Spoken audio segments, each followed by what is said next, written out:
Thanks a lot. Thanks a lot to organize this great meeting today. Hello, everyone. In the face of the combined phenomena of climate change on a planetary scale, of increasing demographics, and the growing urbanization of our societies, subject to strong economic disparities, actions of profound and perennial transformation are needed.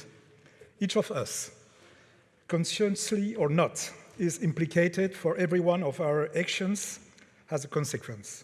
Landscape architects must call on their culture, their experience, and their knowledge to reveal essential components of our environment, and then, from this basis, to encourage innovative solutions, anticipating the mutations and adapting our cities, their landscape, their populations, and their habits to this new context in constant evolution.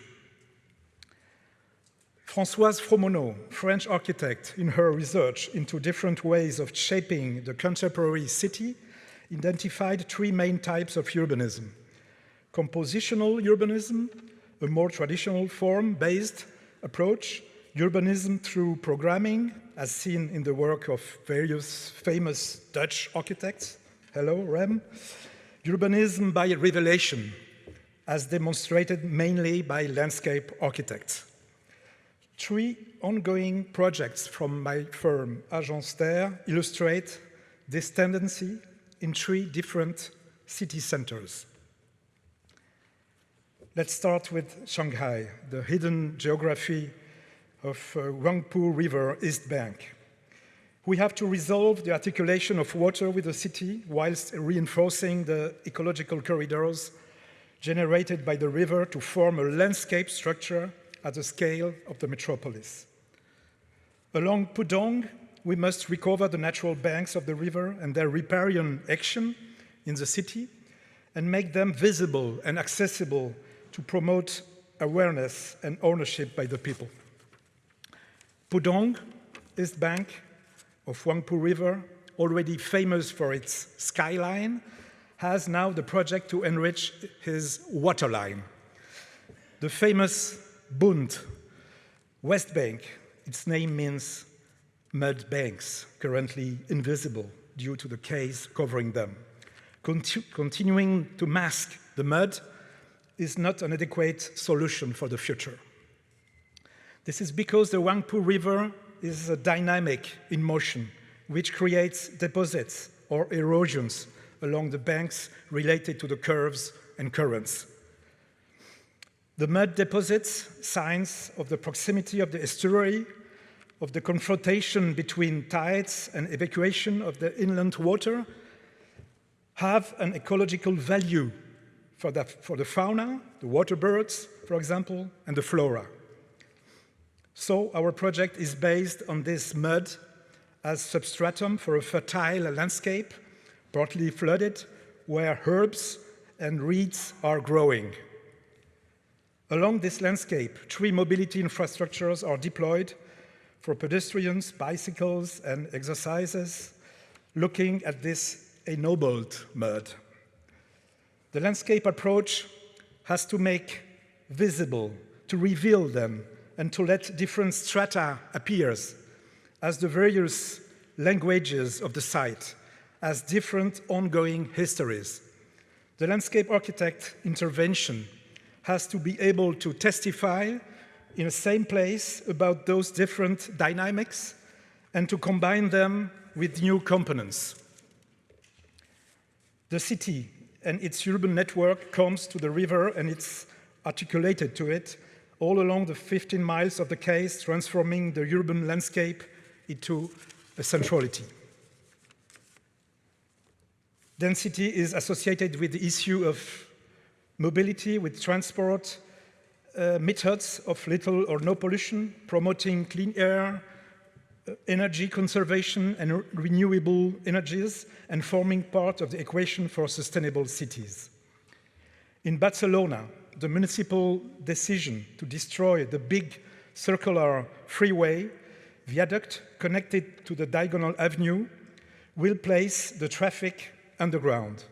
This liberates a 12-hectare surface in the middle of the city. A new play of multiple horizons is overlaid, creating shade. The new accessible soil brings a perfect continuity connecting the different neighborhoods easily to the sea. Rediscovering the fertile soil in the city is the first and most essential basis of the project. In the ground, we can rediscover the memory of the canal connected to the river Bezos, which used to cross the diagonal avenue at that point, precisely. The multiple horizons of plants are perforated by clearings called nodes, able to act as heat wells, cooling the temperature. The living soil redefines the urban life of the city's inhabitants, bringing biodiversity and new walkable continuity. The vertical structure of a kind of skywalk emerges over the canopy to view the skyline of the city of Barcelona. The technology allows more exchange of informations and participative exchanges. Sustainability has to be associated not only with quantitative goals, but also with bringing more sensitivity and connectivity.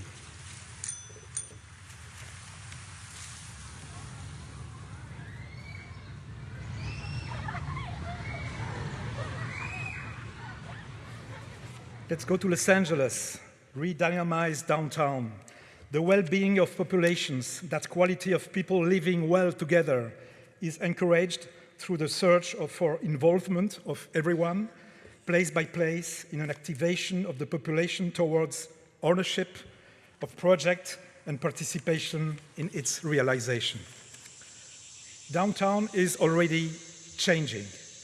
Buildings, shops, and habits are changing. We have to move beyond the caricature of a district owned by office workers the day and the homeless at night, creating the city for everyone, for all categories.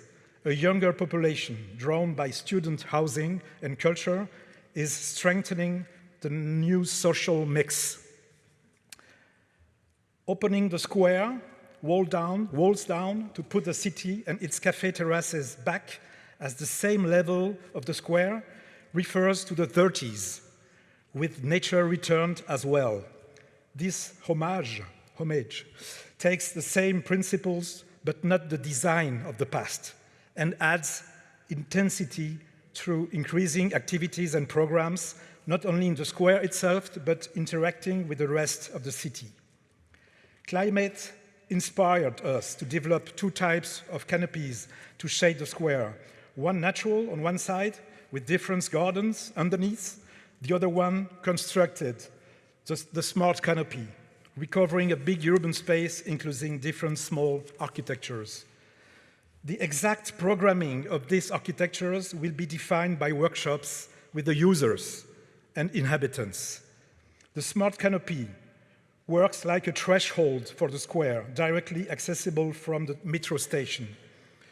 The natural canopy will, with its underlayered gardens, such as edible garden and dry garden, is to be defined as well with the inhabitants. The project is conceived as a vision, a frame to be developed later. This project is not a masterpiece, it's a canvas, but it's a masterful canvas. To redynamize implies to work with other concerned people, offering them a chance to act on the transformation of their own city.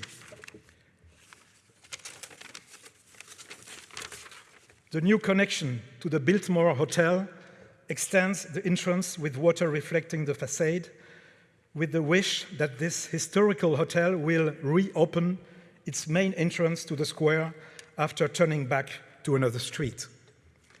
The South Plaza is flexible in order to accept a night market as well as a concert. The Great Lawn is also an open, flexible surface, by night used, for example, as open sky cinema. Liquid Sky is an attractive light installation in motion from the artist Leo Villarreal. In synergy together, these elements create the conditions for a new paradigm in which landscape architects in particular must play their full part in the design of the cities, landscapes and territories of tomorrow, directing design teams in the respect of sites and landscapes to install a landscape-led urbanism. Thank you very much.